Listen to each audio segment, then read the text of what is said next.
En Brasil, un espía trazó un plan secreto para robar toda una industria, robándole primero el corazón a una mujer. Mientras, en el estado de Nueva York, unos pacientes que murieron hace mucho merodean por un hospital psiquiátrico abandonado. Y en Sicilia, una monja escribió una carta misteriosa afirmando que se la dictó el diablo. Seguidme en un viaje a este y otros lugares increíbles, en los que el hombre no solo se enfrenta al mundo natural, sino también al sobrenatural. Me llamo Josh Gates. He viajado millones de kilómetros y he explorado más de 100 países. La pared se está desmoronando. Se está derrumbando.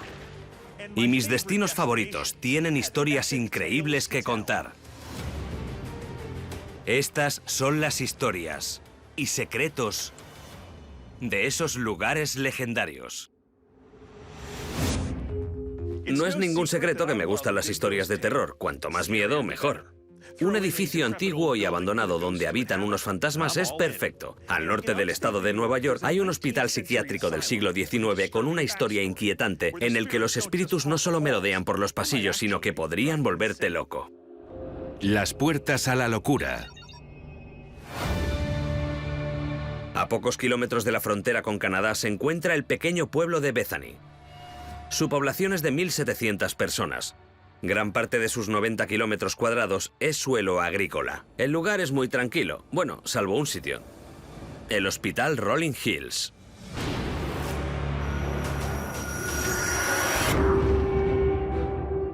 Construido originalmente en 1827 como el Hospicio del Condado de Genesee, era un lugar donde iban a parar algunas de las personas más necesitadas y con más problemas de la sociedad. Las viudas y los huérfanos estaban mezclados con los enfermos mentales, que se movían libremente por los pasillos.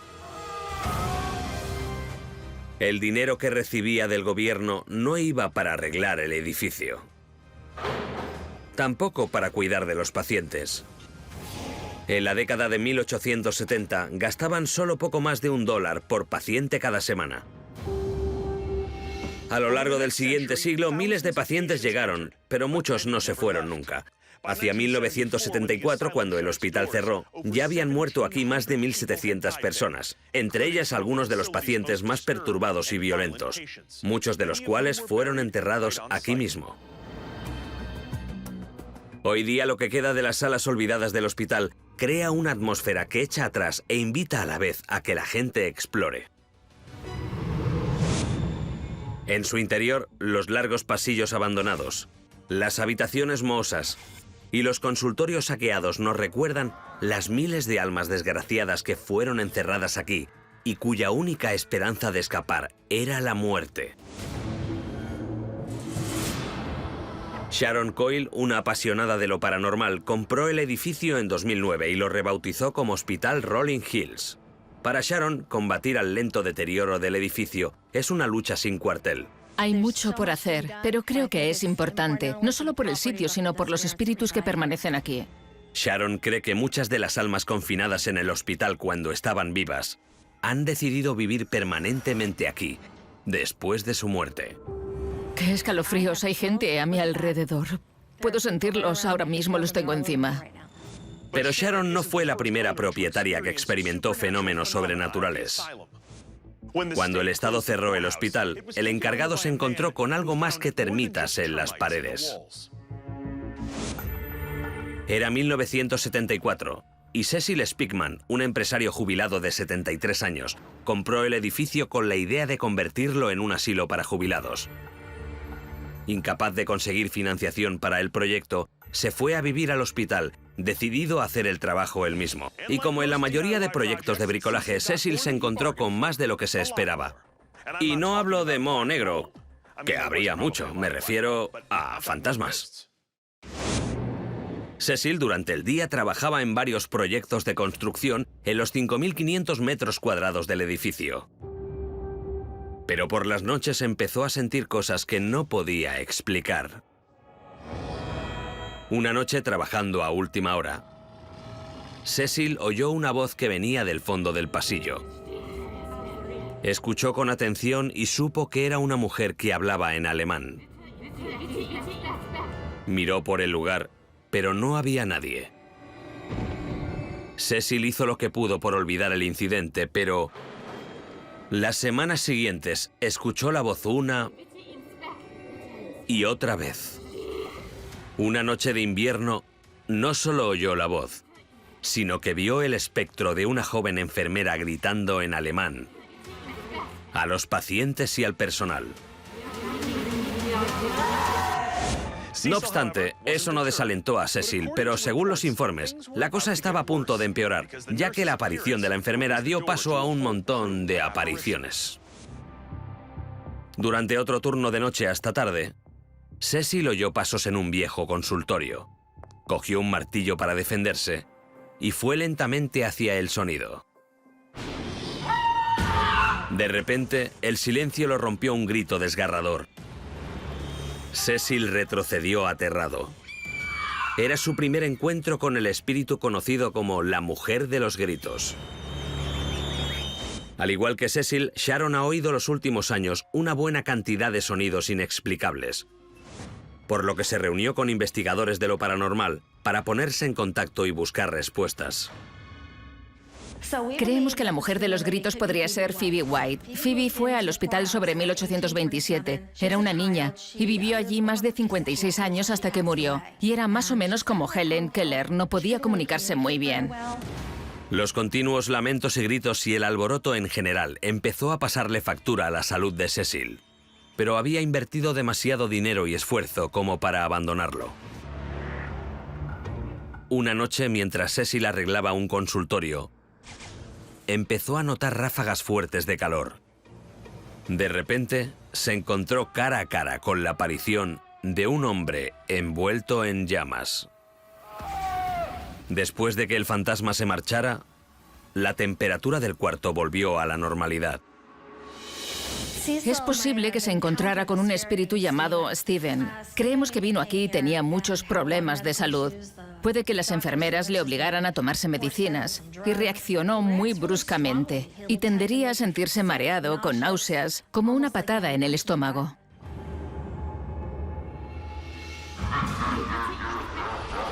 Aunque la intención de Cecil era buena, estaba claro que algo en el hospital Rolling Hills no estaba contento con su presencia.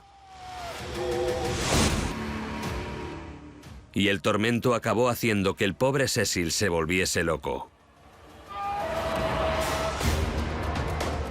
Según sus vecinos, la actitud de Cecil comenzó a cambiar. Empezó a merodear de noche por los oscuros pasillos del hospital con un machete. Una noche de invierno, a pesar de su buena salud, Cecil sufrió un infarto. Sobrevivió, pero fue hospitalizado y no volvió a ser el mismo. Durante las 3 décadas siguientes, el hospital se ganó la reputación de ser uno de los lugares más malditos del país.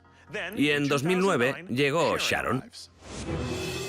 Aunque ha visto y oído varias cosas inexplicables, Sharon aún tiene que encontrarse cara a cara con los torturadores de Cecil. Hay que comprender que estás en su hogar y ellos no están en el tuyo. Son mi familia y creo que cuidan de mí tanto como yo de ellos. Desde el norte de Estados Unidos nos dirigimos a Sudamérica y a su país más grande, Brasil. Pasamos de una historia de fantasmas a una de espías y una buena taza de café. Este país lidera el mercado mundial del café, pero lo creáis o no, hace menos de 300 años en Brasil no había nada de café. ¿Y cómo pasó de no tener ni una gota a ir en cabeza? Esta historia es una buena infusión de intriga, amores prohibidos y una planta fascinante. El Palacio del Café. Con casi 8,5 millones de kilómetros cuadrados de extensión, Brasil es el país más grande de Sudamérica. Y su ciudad más grande es Sao Paulo, donde viven 12 millones de habitantes, y se hace conocer como la capital mundial del café. Aquí, al igual que en todo Brasil, lo que llaman cafesinho no es solo una bebida, sino un pasatiempo nacional. Los brasileños toman en total cada día 68 millones de litros de café. Y lo único que se les da mejor que bebérselo es producirlo. La entrada al imperio brasileño del café se encuentra a solo 80 kilómetros de Sao Paulo, en el puerto de Santos. La mayor parte de los 50 millones de sacos de café que Brasil exporta al año pasan por aquí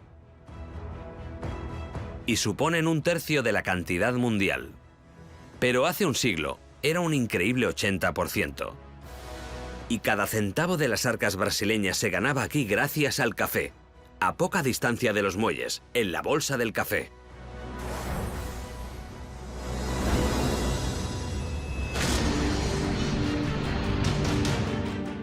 Este espléndido lugar fue en su día para el mundo del café lo que la Bolsa de Nueva York para la economía mundial. Aquí en el parqué, entre 1922 y 1950, los barones del café decidían los precios del mismo. El edificio tuvo el apropiado nombre de Palacio del Café. Aunque la mayoría de brasileños son católicos, la entrada del Palacio del Café está vigilado por las estatuas de piedra de dos dioses romanos: Ceres, que representa la agricultura, y Mercurio, que representa el comercio. A los barones del café católicos no les importaba pedir favores divinos a dioses paganos siempre que beneficiara el negocio. El Palacio del Café ahora es un museo. Pero en su auge, mientras los corredores de bolsa del café cumplían su rutina diaria de enriquecer a sus jefes, el arte que les rodeaba les recordaba lo importante que era el café para Brasil. Pocas personas conocen este sitio mejor que Pedro Comín, un guía de Santos con corazón de barista. Este mural representa a Santos antes de que el café llegara al país. Un sitio desolado. Este mural representa a Santos después de que el negocio del café liderara la economía brasileña, próspero y seguro. La increíble historia de cómo un país sin un solo grano de café se volvió el coloso que construyó este templo es sin duda digna de contar. Era 1727. Un oficial del ejército portugués estaba de misión diplomática en la Guayana Francesa, al norte de Brasil. O al menos, eso es lo que todos creían. Era un intrépido espía con grandes poderes de persuasión. Os presento a Francisco de Melo Paleta. Quizás su nombre no sea tan fácil de recordar como James Bond, pero era la versión portuguesa de 007. En esa época, Portugal controlaba Brasil y estaba desesperada por entrar en el mercado del café. Para ello, necesitaban semillas fértiles, pero las únicas que había cerca estaban en las plantaciones de café de la Guayana, una región repartida entre los franceses y los holandeses. Esas plantaciones estaban muy controladas. La misión imposible de Paleta era conseguir las semillas y llevarlas a Brasil. Para infiltrarse en la Guayana, trazó un ingenioso plan. Los franceses y los holandeses tenían una disputa fronteriza y habían pedido a Portugal que mandasen a un emisario que ayudara a llegar a un acuerdo. Paleta se presentó con la esperanza de ganarse el favor de un aliado para acceder a las semillas mágicas.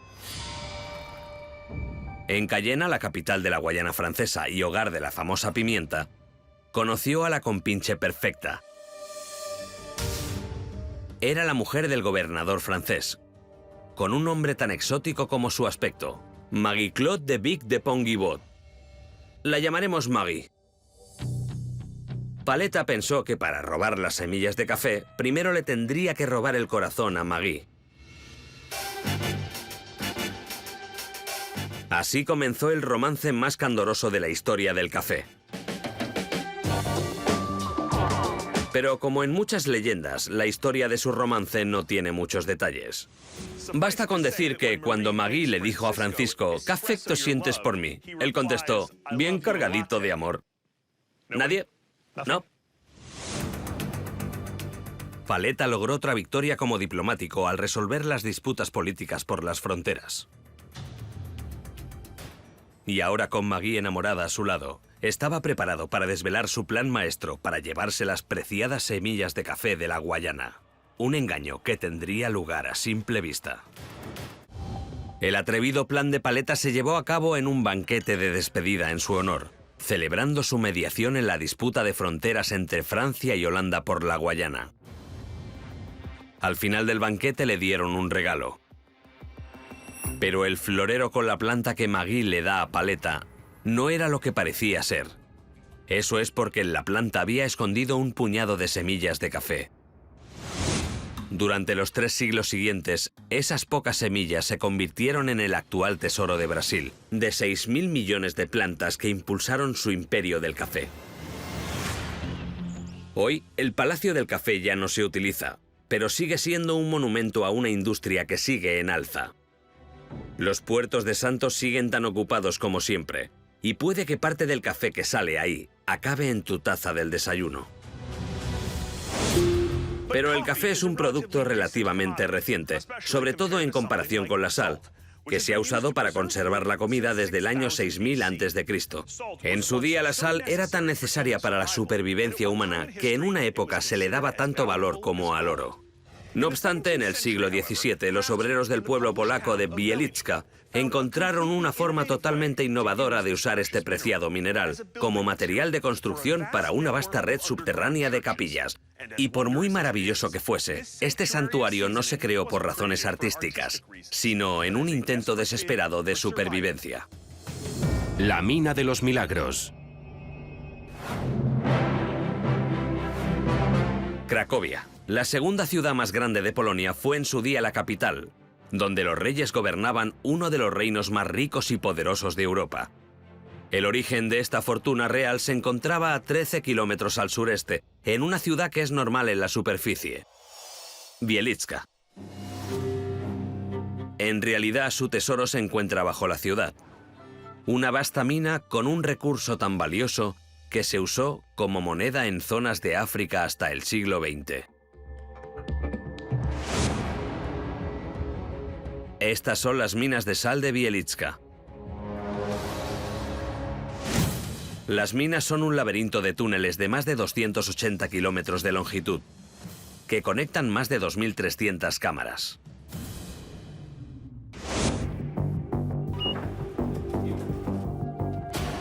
Descender este abismo ya es una aventura.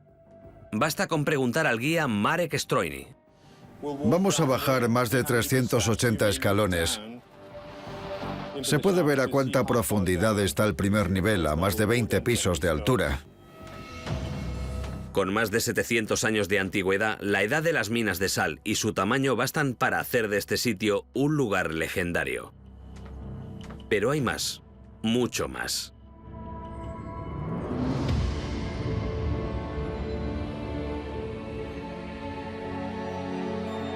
Esta es la Capilla de Santa Kinga, la iglesia situada a más profundidad del mundo, a 30 pisos de profundidad y hecha por mineros.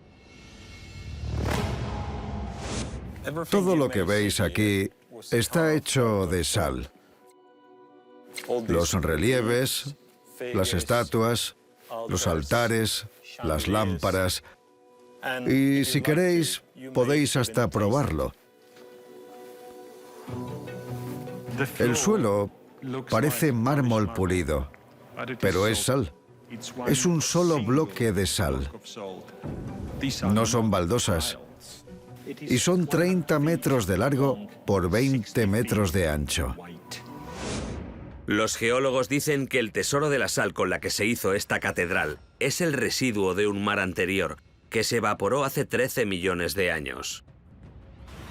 Pero esa explicación de cómo la sal de Wieliczka está aquí no es ni de cerca tan curiosa como la leyenda. La protagonista de la historia es la santa a la que erigieron la capilla, una princesa húngara llamada Kinga.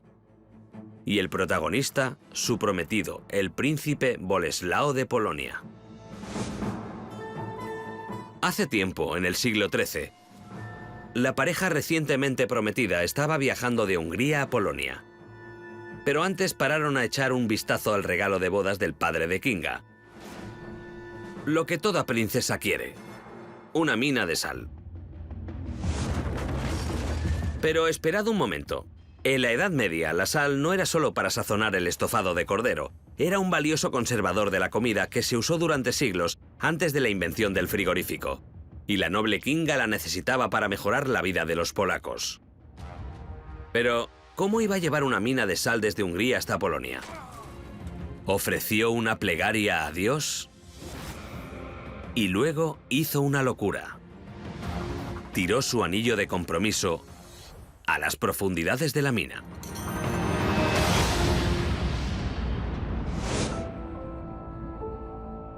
Semanas después, cuando llegaron a Bieliczka, Kinga hizo otra locura. Paró la comitiva y ordenó a los sirvientes que empezaran a cavar. Obedecieron. Y antes de que pudieran decir cloruro de sodio, sacaron un puñado de sal del suelo de Bieliczka. Y eso no es todo. Dentro descubrieron el anillo de Kinga. El tesoro de sal de Kinga la había seguido mágicamente desde su tierra natal en Hungría para bendecir su nuevo hogar, Polonia, con un recurso que traería la prosperidad durante siglos. Por muy fantástica que suene la historia, refleja lo importante que fue la sal en la Edad Media. Pero la historia real de las minas no es un cuento de hadas. Generaciones de mineros polacos que se esforzaron para extraer una cantidad de sal equivalente a 3 veces el volumen de la Gran Pirámide de Giza. Durante más de los 700 años de historia de las minas, montones de mineros trabajaron a la luz de antorchas. A más profundidad, para los ingenieros era mayor el reto de transportar a los obreros al fondo y subir la sal a la superficie. Este es un ascensor de madera que accionaban 8 caballos. Podía subir y bajar de un nivel a otro 2 toneladas de lo que fuera: sal, agua, madera. Mientras los mineros sacaban una fortuna en sal de las profundidades, se enfrentaban al peligro en cada turno de trabajo. 1 de cada 10 moriría por inundaciones, incendios y explosiones de metano. La muerte pasó a ser la inspiración de los mineros. Sabiendo que cada día podía ser el último, esculpieron una red de capillas en las que pudieran rezar a Dios para ver otro amanecer. A lo largo de los siglos, trabajaron también como artesanos, esculpiendo 40 capillas, adornadas con toda clase de imaginería religiosa. La mina no fue solo su lugar de trabajo, sino que también fue su lugar de oración. Esta es la capilla de San Antonio de Padua, la capilla más antigua de la mina. La primera misa se celebró aquí en 1698. Al final del siglo XIX, los mineros de sal de Bieliczka afrontaron su mayor reto como artistas.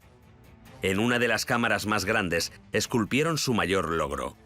Una tarea monumental que comenzó con el trabajo de un solo hombre.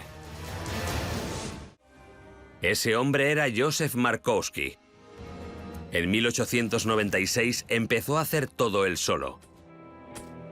En los siguientes 25 años, esculpió las principales partes de la capilla. Pero en 1920, cuando estaba trabajando en un andamio muy alto, se cayó y murió. Su hermano menor, Tomás, continuó el trabajo aquí. Y al final un tercer minero, Antoni Virodek, lo que indica que 3 mineros, 3 aficionados, tallaron todo esto de aquí en más de 60 años. Finalmente, la capilla se terminó en 1963. Desde entonces, esta obra maestra de las minas de Bieliczka celebra misa todos los domingos. Aunque las excavaciones terminaron en la década de 1990, se siguió extrayendo sal hasta 2007. Una idea que nació de los miedos de los mineros medievales está atrayendo a gente que lo aprecia por amor al arte.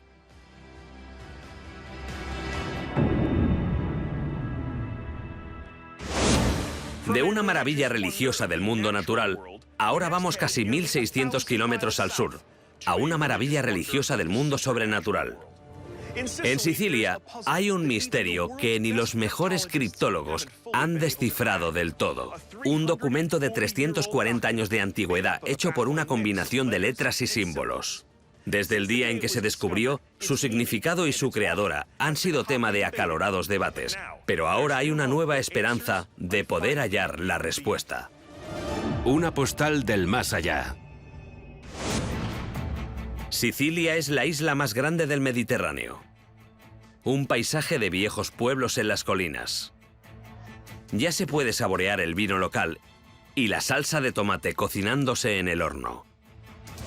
Pero si os apetecen más bien las reliquias valiosas, preparad el GPS para la joya paisajística que es la región de Agrigento. La Catedral de San Gerlando del siglo XI atrae cada año a miles de feligreses, muchos de los cuales vienen a ver un arco de plata que guarda reliquias del santo de la iglesia. Pero oculto entre las paredes de esta iglesia se encuentra un objeto poco conocido, una extraña carta que se considera el mayor acertijo sin resolver de Sicilia. El documento es una sola página escrita a mano con 14 renglones. Los extraños símbolos y letras no pertenecían a ningún idioma ni alfabeto conocidos. Lleva exponiéndose desde el siglo XVII, con la esperanza de que alguien le encuentre sentido. Pero por ahora, no ha habido suerte. El periodista siciliano Giuseppe Gallucchi intenta saber más de la Carta del Diablo y su misterioso texto. Se dirige a la Catedral de Agrigento para reunirse con la historiadora Domenica Brancato. Giuseppe. Domenica. Encantado. ¿Y esta es la famosa Carta del Diablo? Vista de cerca, no se parece a nada que haya visto nunca. ¿Qué me puedes contar de ella? Bueno, la mayoría del texto es indescifrable, pero se puede leer la fecha, 11 de agosto de 1676. No tengo ni idea de lo que pone en la carta, pero es un documento fascinante. Si buscas el origen de este texto tan críptico, no hay que irse muy lejos, sino a Palma di Montechiaro. Desde el siglo XVII, el convento benedictino ha sido hogar de monjas de clausura, entre ellas una con una pluma emponzoñada. Año 1676. La hermana María Josefisa de la Concezione llevaba cumpliendo su deber en el convento desde que tenía 15 años. En ese año, con 31, era una de las monjas más queridas y respetadas. Pero el 11 de agosto ocurrió algo que asustó a la hermandad. Encontraron a la hermana María en el suelo de su cuarto, y en su mano tenía un documento. Contó a la Madre Superiora que había sido poseída y que esa carta la había escrito el diablo.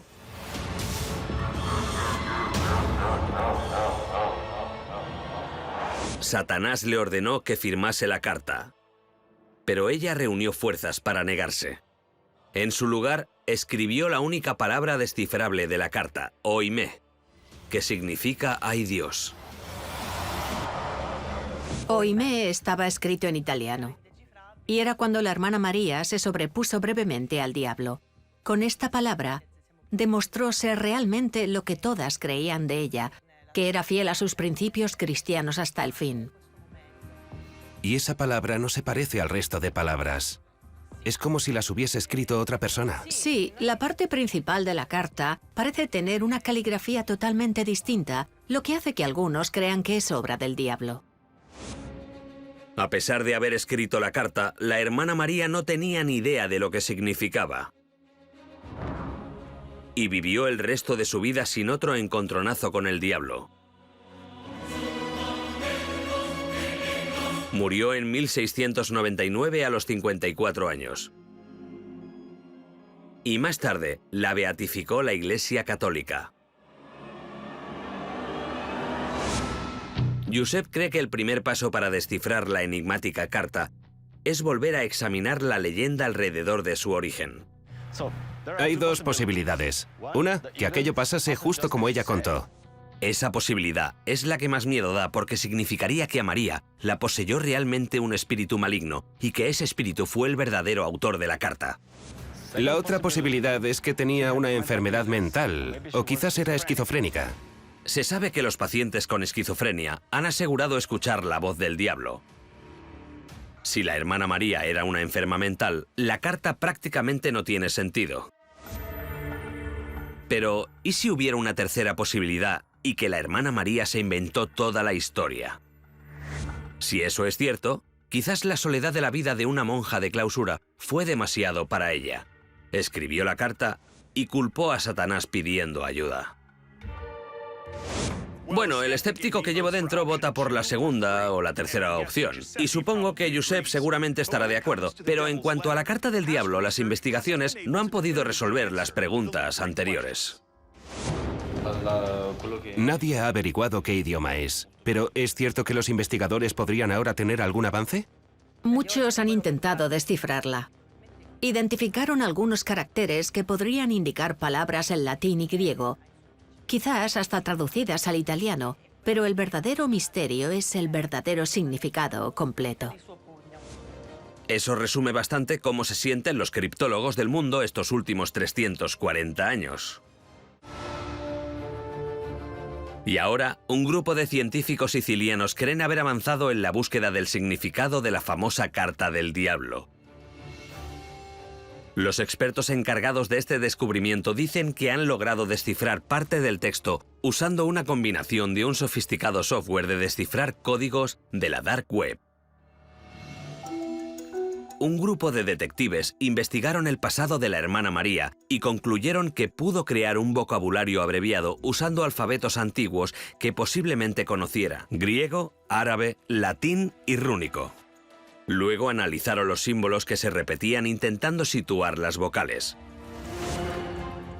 Al usar el algoritmo de descifrado, se formaron palabras con mensajes antirreligiosos que podría haberlos escrito alguien que creía que el diablo lo había poseído.